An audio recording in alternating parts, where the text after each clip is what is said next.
നമുക്ക് നിധിയുടെ സുധീഷിന്റെ നാളത്തെ നല്ലൊരു കഥ കേട്ടാലോ? അതിനുമുമ്പ് ഒരു കാര്യം പറഞ്ഞോട്ടെ, വീഡിയോ ഇഷ്ടപ്പെടുവാണെങ്കിൽ ഒന്ന് ഹൈപ്പ് ചെയ്യാൻ മറക്കരുത് കേട്ടോ. അങ്ങനെ നാളത്തെ കഥയും നമ്മൾ കാണുന്ന ഒടുവില് സുനന്ദ വീട്ടിലേക്ക് വന്ന് സുഭാഷിനെ തന്നെ തനിക്ക് മതി, തനിക്ക് വേറൊരു വിവാഹം വേണ്ടാന്നൊക്കെ പറഞ്ഞു കഴിഞ്ഞപ്പം എല്ലാവരും ആകപ്പാടെ ഒന്ന് ഞെട്ടിപ്പോയി. എന്ത് ചെയ്യണമെന്ന് അറിയണ്ടായിരുന്നില്ല. പിന്നീട് സുഭാഷിനെ കെട്ടിപ്പിടിച്ചിട്ട് പറഞ്ഞു, സുഭാഷ് ഏട്ടാ എന്നെ കൈവിടല്. നാളെ ഒരു ദിവസം അവിടെ കഴിഞ്ഞിട്ടുണ്ടെങ്കിൽ എനിക്ക് മറ്റൊരാളുടെ ഭാര്യ ആവേണ്ടി വരും. എനിക്ക് ഒട്ടും ഇഷ്ടമില്ല. വീട്ടുകാർ നിർബന്ധിച്ച് എന്നെ കൊണ്ട് സമ്മതിപ്പിച്ച വിവാഹമാണ്. നാളെയും കൂടെ കഴിഞ്ഞിട്ടുണ്ടെങ്കിൽ എനിക്ക് പിന്നെ വേറൊരു ജീവിതത്തിലേക്ക് കടക്കേണ്ടതായിട്ട് വരും. അങ്ങനെ വന്നിട്ടുണ്ട് പിന്നെ ഞാൻ ജീവനോടെ ഉണ്ടായിരിക്കില്ല എന്നൊക്കെ പറഞ്ഞു. അത് കേട്ടപ്പോൾ സുധീഷ് പറഞ്ഞു, അതെ ഇത് ഇപ്പോഴല്ല നീ വന്ന് പറയേണ്ടിയിരുന്നേ. നിനക്ക് വേണ്ടിയിട്ട് ഞങ്ങൾ കുറെ കഷ്ടപ്പെട്ട സുഭാഷേട്ടനും ഞങ്ങളെല്ലാരും കൂടെ ക്ഷേത്രത്തിൽ വന്നിരുന്ന, എന്നിട്ട് നീ എന്താ ചെയ്തേ? ഞങ്ങളെല്ലാരും പറ്റിച്ചില്ലേ എന്നൊക്കെ ചോദിച്ചു. അപ്പോഴേക്കും സുനന്ദ പറഞ്ഞു, അതെ എന്റെ അവസ്ഥ കൊണ്ടായിരുന്നു അങ്ങനെ ചെയ്തേ. അമ്മ എന്നെ വീട്ടിലേക്ക് തിരികെ കൊണ്ടുപോയി. ഞാൻ നിങ്ങളോടൊപ്പം വരാനായിട്ട് അല്ലെങ്കിൽ ക്ഷേത്രത്തിലേക്ക് വരാനായിട്ട് അവിടേക്ക് വന്നതാ. പക്ഷെ കൃത്യസമയത്ത് തന്നെ അമ്മ വന്നോണ്ടാ എനിക്ക് എന്ത് ചെയ്യണമെന്ന് പോലും അറിയണ്ടായിരുന്നില്ല. അങ്ങനെ പറ്റിയതാ. പക്ഷെ ഇത്തവണ അങ്ങനെ അല്ലെന്ന് പറഞ്ഞു. ഭാസ്കരൻ പറഞ്ഞു, മര്യാദയ്ക്ക് പോയിക്കോ, ഇനിയിപ്പൊ ഇതിന്റെ പേരിലായിരിക്കും അടുത്ത പ്രശ്നം ഉണ്ടാകാൻ പോകുന്നതെന്നൊക്കെ പറഞ്ഞിട്ട് ഭാസ്കരനും കുറ്റപ്പെടുത്തുവാണ്. ആ സമയത്ത് സുനന്ദ പറഞ്ഞു, അമ്മാവ അങ്ങനൊന്നും പറയരുത്, എനിക്ക് വേറെ നിവൃത്തിയില്ലാത്തോണ്ടാ. എന്നാണെങ്കിലും ഞാൻ ഇവിടുന്ന് പോകത്തില്ല എന്ന് പറഞ്ഞ് സുഭാഷിന്റെ കാലയിലേക്ക് അങ്ങോട്ട് വീണു. സുഭാഷ് പറഞ്ഞു, സുനന്ദെ എഴുന്നേക്കാനൊക്കെ പറഞ്ഞിട്ട് പിടിച്ചെഴുന്നേപ്പിക്കുവാണ്. എന്നിട്ട് പറഞ്ഞു, നീ ഇങ്ങനെ സങ്കടപ്പെടല്ലേ, നമുക്ക് എന്തേലും ഒരു പോംവഴി ഉണ്ടാക്കാന്ന് പറഞ്ഞു. അപ്പോഴേക്ക് ഹരീഷ് ചോദിച്ചു, എന്ത് പോംവഴി ഉണ്ടാക്കാനാ പോണേ? ഇവൾക്കാണെങ്കിലോ അച്ഛനമ്മേനെ ഭയങ്കര പേടി. അവര് വന്ന് വിളിച്ചിട്ടുണ്ടെങ്കിൽ ഈ നിമിഷം ഇവിടുന്ന് ഇറങ്ങിപ്പോ. എന്നിട്ട് നമ്മളെല്ലാവരെയും നാണം കെടുത്തുകയും ചെയ്യും. സുഭാഷ് ഏട്ടാ ഈ കേസിൽ ഇടപെടണ്ടെന്ന് പറഞ്ഞു. ഒടുവില് നിധി പറഞ്ഞു, സുനിത നീ വീട്ടിൽ പോ, വെറുതെ ഒരു പ്രശ്നം ഉണ്ടാക്കാൻ നിൽക്കണ്ട. നിനക്ക് ഇങ്ങനെ മനസ്സിലൊരു ആഗ്രഹം ഉണ്ടായിരുന്നെങ്കിൽ നീ അന്ന് പറഞ്ഞായിരുന്നു, അല്ലെങ്കിൽ അതിന്റെ ഇടയ്ക്ക് എപ്പോഴേലും വന്ന് സംസാരിക്കണമായിരുന്നു. അതൊന്നും ഉണ്ടായില്ലോ. ഇനിയിപ്പൊ ഇതിന്റെ പേരിൽ എന്തൊക്കെ പ്രശ്നങ്ങൾ ഉണ്ടാകാൻ പോകുന്നതെന്നും അറിയത്തില്ല. അതുകൊണ്ട് നീ പോകാൻ നോക്കാൻ പറഞ്ഞു. അത് കേട്ട് കഴിഞ്ഞപ്പോ സുനന്ദ പറഞ്ഞു, ഇല്ല ഞാൻ പോവത്തില്ല, ഞാൻ എന്ത് വന്നാലും പോവത്തില്ല. എനിക്ക് സുഭാഷേണ്ണ മതി. സുഭാഷേണ്ണുമായിട്ട് ഉള്ള ഒരു ജീവിതമാണ് ഞാൻ ആഗ്രഹിക്കുന്നത്, അല്ലാതെ എനിക്ക് വേറൊരു ജീവിതം വേണ്ടാന്നൊക്കെ ഇങ്ങനെ പറയണം. ഒടുവില് സുഭാഷിനെ എന്ത് ചെയ്യണമെന്ന് അറിയത്തില്ല. സുധീഷ് പറഞ്ഞു, സുഭാഷേന്റെ തീരുമാനം എന്താ?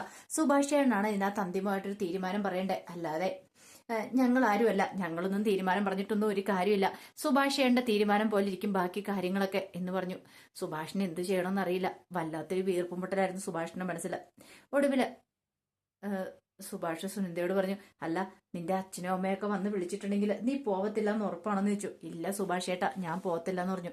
സുധീഷ് പറഞ്ഞു, അങ്ങനെയാണ് പിന്നെ ഇനി ഒരു കാര്യം മാത്രം നോക്കിയാൽ മതി. സുഭാഷ് ഏട്ടന്റെ സുനന്ദയുടെ വിവാഹം നടത്താന്ന് പറഞ്ഞു. അപ്പോഴേക്കും ഹരീഷ് വെച്ച്, വിവാഹോ? അതെ അത് തന്നെ, അതല്ലാതെ വേറെ മാർഗമൊന്നും ഇല്ലാന്ന് പറഞ്ഞു. അപ്പോഴേക്കും നീതി പറഞ്ഞു, കാര്യമൊക്കെ ശരി തന്നെ, പക്ഷെ ഒരു കാര്യമുണ്ട്, ഇവളുടെ വീട്ടുകാർ വന്നിട്ടുണ്ടെങ്കിൽ അത് പ്രശ്നമാകത്തില്ലേ? വീട്ടുകാർ വന്ന് പിന്നെ പിടിച്ചോട്ട് പോകത്തില്ലേ എന്നൊക്കെ ചോദിച്ചു. സുധീഷ് പറഞ്ഞു, താലി ഇടണം കഴുത്തെ വീണ് കഴിഞ്ഞാൽ പിന്നെ പേടിക്കേണ്ട കാര്യമൊന്നും ഇല്ല എന്ന് പറഞ്ഞു. അപ്പോഴേക്കും സുനിത നിധിയോട് പറഞ്ഞു, നിധി നിനക്കറിയാലോ, സുധീഷ് നിന്നെ വിളിച്ചോണ്ട് വരുന്ന സമയത്ത് പോലീസ് സ്റ്റേഷനിലല്ലേ നിങ്ങൾ അഭയം പ്രാപിച്ചേ, അവിടെ വെച്ചല്ലേ നിങ്ങളെ താലികെട്ടും കാര്യങ്ങളൊക്കെ നടന്നേ. പിന്നെ നിന്റെ വീട്ടുകാർ വന്നിട്ട് നിന്നെ വിളിച്ചോണ്ട് പോകാൻ പറ്റിയൊന്നുമില്ലല്ലോ. ഇതും അതുപോലെ മതിയെന്ന് പറഞ്ഞു. എന്റെ കഴുത്തിൽ സുഭാഷേന്റെ താലി വീണാ പിന്നെ പേടിക്കേണ്ട കാര്യമൊന്നുമില്ല, ധൈര്യമായിട്ട് തന്നെ എനിക്ക് മുന്നോട്ട് പോവാം. ഇനിയിപ്പോ വേണമെങ്കിൽ പോലീസുകാരുടെ പ്രൊട്ടക്ഷൻ വേണം നമുക്ക് ആവശ്യപ്പെടുകയും ചെയ്യാം, ജീവനിൽ ഭീഷണി ഉണ്ടെന്നും പറഞ്ഞുകൊണ്ട്. അത് കേട്ടപ്പോൾ ഹരീഷ് പറഞ്ഞു, അതൊരു നല്ല കാര്യമായിട്ടാണ് എനിക്ക് തോന്നേ, അങ്ങനെയാണെങ്കിൽ നമുക്ക് അങ്ങനെ ചെയ്യാം എന്ന് പറഞ്ഞു. പക്ഷെ അതിനേക്കാളും ഒരു പ്രശ്നം എന്ന് പറഞ്ഞിട്ടുണ്ടെങ്കിൽ ആ സമയത്ത് പാതിരാത്രി സമയത്ത് എങ്ങനെ താലികെട്ട് നടത്തുന്നേ, അതൊരു പ്രശ്നമാണ്. ഹരീഷ് പറഞ്ഞു, ഒരു കാര്യം ചെയ്യാം, നമുക്ക് ഇന്ന് രാത്രി വേറെ എവിടെയെങ്കിലും പോയിട്ട് നാളെ ഏതെങ്കിലും ക്ഷേത്രത്തിൽ വെച്ച് താലികെട്ട് നടത്താന്ന് പറഞ്ഞു. അപ്പോഴേക്കും ഭാസ്കരൻ പറഞ്ഞു, കൊള്ളാം നല്ല കഥയെ, നാളെ വരേക്കാണ് ഇവിടെ കാത്തു കെട്ടി ഇരുന്നിട്ടുണ്ടെങ്കിൽ ഇവളുടെ വീട്ടുകാർ വന്ന് ഇവളെ പിടിച്ചോട്ട് പോകുന്നു പറഞ്ഞു. അപ്പോഴേക്കും സുനന്ദ പറഞ്ഞു, ഇല്ല അവര് നല്ല ഉറക്കമാന്നൊക്കെ പറഞ്ഞു. പിന്നെ ഉറക്കമാണ് പോലും, ഉറക്കമാന്നും പറഞ്ഞുകൊണ്ട് നീ ഇരിക്കും. പക്ഷെ ഒരു കാര്യമുണ്ട്, ഉറക്കമാന്നും പറഞ്ഞിരുന്നിട്ടുണ്ടെങ്കിലും അവർ രാത്രി നിന്നെ നോക്കാൻ വരും. കാണാതെ വന്നു കഴിയുമ്പോഴത്തേനും നേരെ ഇങ്ങോട്ടേക്ക് വരും, നിന്നെ അന്വേഷിച്ചു വരും. ഒടുവില് നിന്നെ കണ്ടെത്തുക തന്നെ ചെയ്യൂന്ന് പറഞ്ഞു. അത് മാത്രമല്ല പിന്നീട് കല്യാണവും നടക്കാൻ പോകുന്നില്ലെന്ന് പറഞ്ഞു. അത് കേട്ട് കഴിഞ്ഞപ്പം സുനന്ദ പറഞ്ഞു, ഇനിയിപ്പം എന്താ ചെയ്യേണ്ടതെന്ന് ചോദിച്ചു. പ്രത്യേകിച്ച് ഒന്നും ചെയ്യാനില്ല, രാത്രിയോ പകല അതൊന്നും നോക്കേണ്ട കാര്യമില്ല, എത്രയും പെട്ടെന്ന് താല് കെട്ടുക, അത് തന്നെ മാർഗമുള്ളൂ. ഒരു നിലവിളക്ക് കത്തിച്ചാൽ മതി, തോടിനും തുരുമ്പിലും ഒക്കെ ദൈവം ഉണ്ടെന്നല്ലേ പറയണേ, പിന്നെ എന്താ പ്രശ്നം എന്ന് ചോദിച്ചു. ഒടുവിൽ അങ്ങനെ ആ ഒരു കാര്യത്തിന് തീരുമാനമായി. സുനന്ദയുടെയും സുഭാഷിന്റെയും കൂടെ വിവാഹം. പക്ഷേങ്കില് അപ്പോഴൊരു പ്രശ്നമുണ്ട്. താലി. ഈ പാതിരാത്രി സമയത്ത് എവിടുന്ന താലി കിട്ടുന്നേ? താലി വേണമല്ലോ കഴുത്തിൽ കെട്ടാനായിട്ട്. ആ സമയം സുധീഷ് പറഞ്ഞു, താലിയൊക്കെ എൻ്റെ കയ്യിലുണ്ട്. കഴിഞ്ഞ പ്രാവശ്യം സുഭാഷേന്റെ സുനന്ദയുടെ വിവാഹം നടത്താൻ വേണ്ടിയിട്ട് താലി വാങ്ങിയിട്ടുണ്ടായിരുന്നു. ആ താലി ഞാനെടുത്ത് സൂക്ഷിച്ചു വെച്ചിട്ടുണ്ടെന്ന് പറഞ്ഞു. അങ്ങനെ ആ ഒരു പ്രശ്നത്തിന് പരിഹാരമായി. ഒടുവില് ഹരീഷ് പറഞ്ഞു, എന്നാ ഒരു കാര്യം ചെയ്യാം, എത്രയും പെട്ടെന്ന് തന്നെ സുഭാഷേണ്ണ ഒരുക്കൊണ്ട് വരാന്ന് പറഞ്ഞു. സുഭാഷിന് ഒരുക്കാനോ? അതെ, പിന്നെ ഈ കാര്യം കൊണ്ട് എടുത്താണ് താലി കെട്ടാൻ പോകുന്നത്. ഇങ്ങോട്ടേക്ക് വാ സുഭാഷേട്ടാ, കഴിഞ്ഞ പ്രാവശ്യം വാങ്ങിയ ഡ്രസ്സൊക്കെ അലമാരിക്കകത്ത് ഇരിപ്പുണ്ട്, അതെടുത്തിട്ടുണ്ട് വരാമെന്നും പറഞ്ഞ് സുഭാഷിനെയും വിളിച്ചോണ്ട് അങ്ങോട്ട് പോയി. സുനന്ദയ്ക്ക് സന്തോഷമായി. കാരണം പ്രശ്നങ്ങളൊക്കെ അങ്ങനെ ഒരു വിധത്തില് ഒതുങ്ങിയല്ലോ.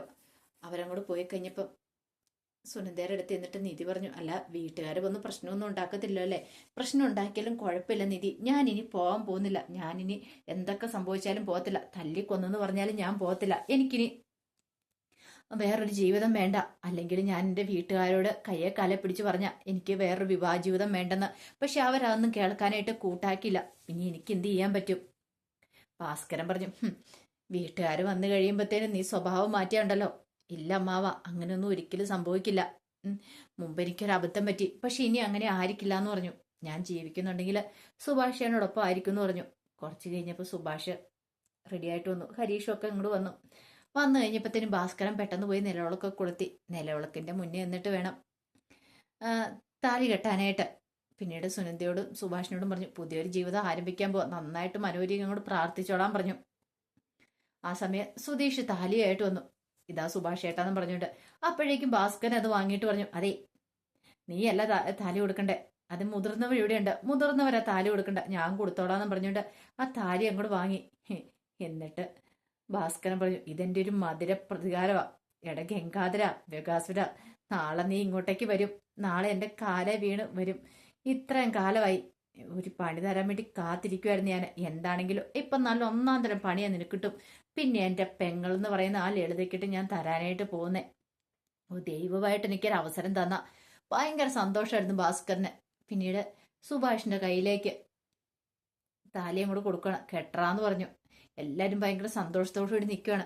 സുഭാഷ് അങ്ങനെ കെട്ടാൻ തുടങ്ങിയപ്പോഴത്തേനും കഥകും തള്ളി പൊളിച്ചോണ്ട് ലളിതയും ഗംഗാധരനും അതുപോലെ തന്നെ ധനയനും കൂടെ വരുന്നേ. അവര് കാണുന്ന കാഴ്ച സുനന്ദയുടെ കഴുത്തിൽ താലി ആർത്താൻ ഒരുങ്ങുന്ന സുഭാഷിനാണ്. അത് കണ്ടപ്പോൾ അവര് ഞെട്ടിപ്പോയി. പെട്ടെന്ന് തന്നെ ലളിത ഓടി വന്ന് സുനന്ദയെ പിടിച്ചു മാറ്റി അവളുടെ കാരണത്തിട്ടൊന്ന് പൊട്ടിക്കുകയാണ്. അത് കണ്ടു കഴിഞ്ഞപ്പോഴത്തേന് സഹിച്ചില്ല സുധീഷിനും ഹരീഷിനും ഒക്കെ. ഇതെന്താ ചെയ്യുന്നതെന്ന് ചോദിച്ച് ഇടയ്ക്കിലേക്ക് കയറുവാണ്.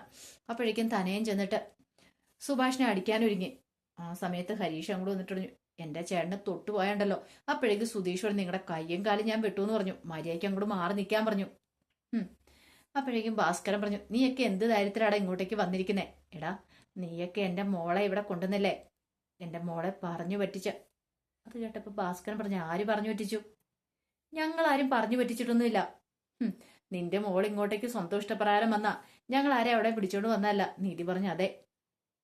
നിങ്ങൾ ഇവിടെ ഒന്ന് പ്രശ്നം ഉണ്ടാക്കിയിട്ടൊന്നൊരു കാര്യമില്ല. ഒന്ന് നിർത്തുന്നുണ്ടോ? നിങ്ങളുടെ മോളുടെ ജീവിതം തന്നെയാ. സുനന്ദ ആരും ബലമായിട്ട് പിടിച്ചോണ്ട് വന്നല്ല ആന്റി. നമുക്ക് കാര്യമായിട്ട് സംസാരിക്കാം, വെറുതെ അവളുടെ ജീവിതം താർക്കല്ലെന്നൊക്കെ പറഞ്ഞു.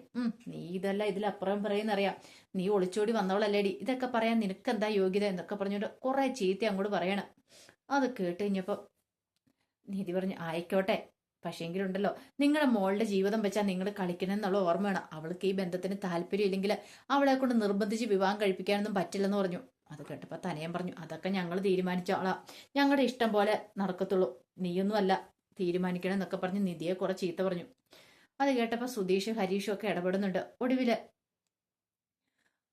സുനന്ദയെ പിടിച്ചോണ്ട് പോകാൻ തുടങ്ങി. പക്ഷെ സുനന്ദ താൻ ചത്താല് ശരി പോകത്തില്ലെന്നുള്ള ഒരേ രീതിയിലാണ്. അച്ഛനോടും അമ്മയോടും മാക്സിമം പറഞ്ഞു നോക്കി, ഒന്നും ചെയ്യരുത്, കാരണം എന്നെ പിടിച്ചോണ്ട് പോവരുത്, എനിക്ക് വേറൊരു നിവർത്തിയില്ല, എനിക്ക് വേറൊരു ബന്ധത്തിന് സമ്മതമല്ലെന്ന്. പക്ഷെ അവര് സമ്മതിക്കുന്നുണ്ടായിരുന്നില്ല. ഒടുവിൽ അടിക്കാനൊക്കെ തുടങ്ങി കഴിയുമ്പോൾ സുഭാഷ് കയറി ഇടപെട്ടു. അവളെ തൊട്ടുപോയേക്കരെന്ന് പറഞ്ഞു. എന്ത് ചെയ്യണമെന്ന് അറിയത്തില്ലാത്ത വല്ലാത്തൊരവസ്ഥയായി.